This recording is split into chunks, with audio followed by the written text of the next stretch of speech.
人腳大有皮，阿德北美烏隻國有一冚新面店，無幾太見，唔顧幾人流，見店有開，就限得看調價2公鋪嘅數是限高。阿德北美嘅孫藝看店鋪人客很多，就講伊也都聽錯幾寸錢。阿德北美應講係你人腳大有皮，咩有人講人腳窄有皮，乜嘅意思呢？第一，腳大係限過許多，就係腳窄樣。皮係養分自用嘅意思，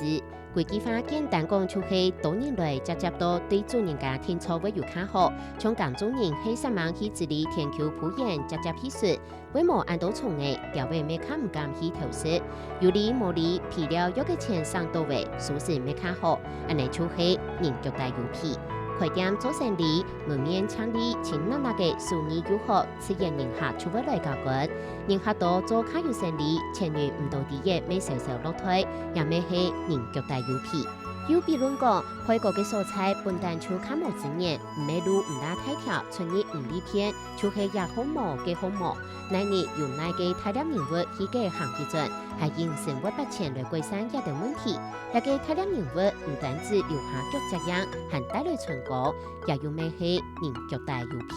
對單一3年來講，就係人唔無辜咯，愛去下都同人交白，人免法做乜嘅會卡順，遇到困難未卡會得到幫助。總講人腳大有皮也幾花，對無共用嘅行業各土對象，自然會有無相同嘅解釋。簡單講，就係愛同人結善緣，行去做，福氣財富，自自然然會停定來。